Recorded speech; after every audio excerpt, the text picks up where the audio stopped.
After graduating, I moved into a tiny studio apartment above a noisy street.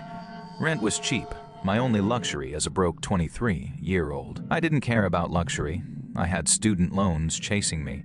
This place was mine, functional, quiet, and safe from the city's chaos. It was all I could afford. Close to work, no competition for space, perfect for someone who just graduated. On the first night I saw it, a flicker behind the curtain, just wind or someone watching me. I realized that hand wasn't wind, and no one lived there, never had. It wasn't just movement, it was deliberate, and something behind those curtains knew when I came home. Each night it repeated, always at the same time. The curtain parted, revealing nothing but darkness. Then silence. She sat silently by the window. Nothing happened, but as soon as she flicked the lights on, there it was again. A sliver of movement. It wasn't random. It was timed. It coincided with her arrival, like someone had known exactly when she'd return. One night, late at 4 a.m., she found a note stuck on her doorframe. Hey. She bolted for the window, curtain drawn tight. Nothing moved. She called her friend Jamie, living just down the street, and begged for help. She returned the next day, demanding entry into the abandoned unit across the alley. Inside, dusty, empty, bare. Only one thing stood out, a metal folding chair positioned directly where she could see it from her window. The police came, took prints, nothing conclusive, but she finally understood they'd watched her every night. Thinking back, she realized how long they'd been watching. How many nights, hours, years. She moved out, never knowing who watched her, how they got in, or how long it would last. Sometimes, when I close my eyes, I still hear the curtain shift, still feel someone watching through the window. Even now, years later, sometimes I wake up in the middle of the night and swear I'm being watched again. When I was 12, we moved to a rural part of Oregon, miles from any town. We lived on a big plot of land surrounded by dense pine forests.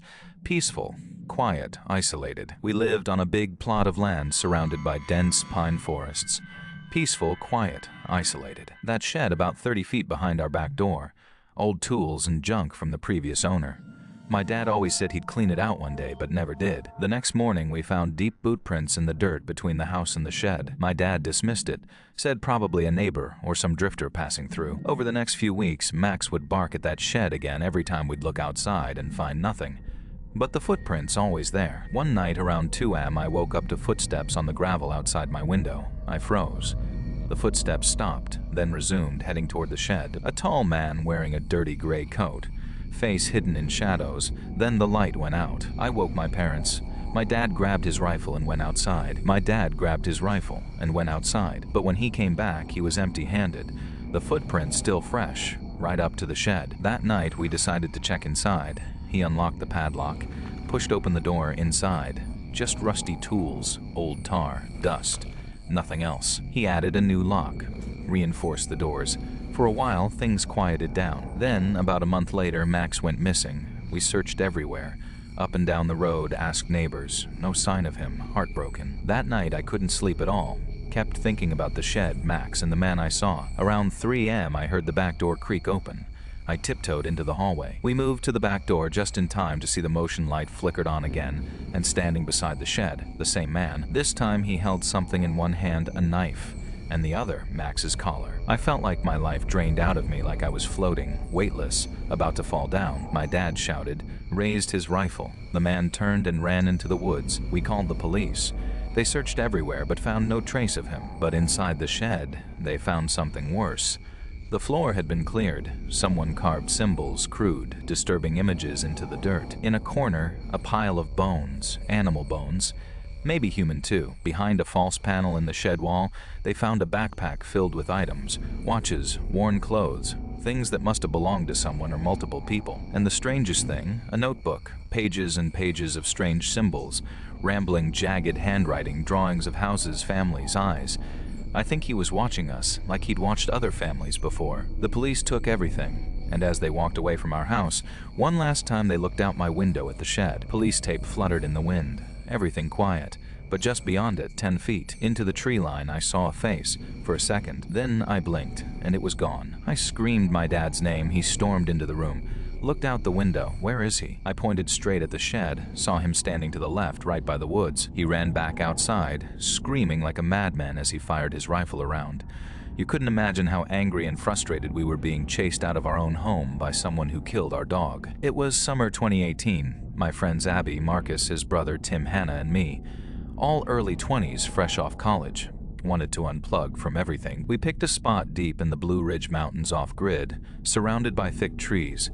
Pine scent heavy in the air, no cell signal for miles. The first night, normal. We hiked in with gear, found a clearing beside a lake, set up 3 tents. Started a fire, cooked hot dogs and marshmallows. Told stories, drank, watched stars. Then came the second night. Around 11 p.m., still laughing around the fire, Marcus suddenly stiffened, pointed toward the woods.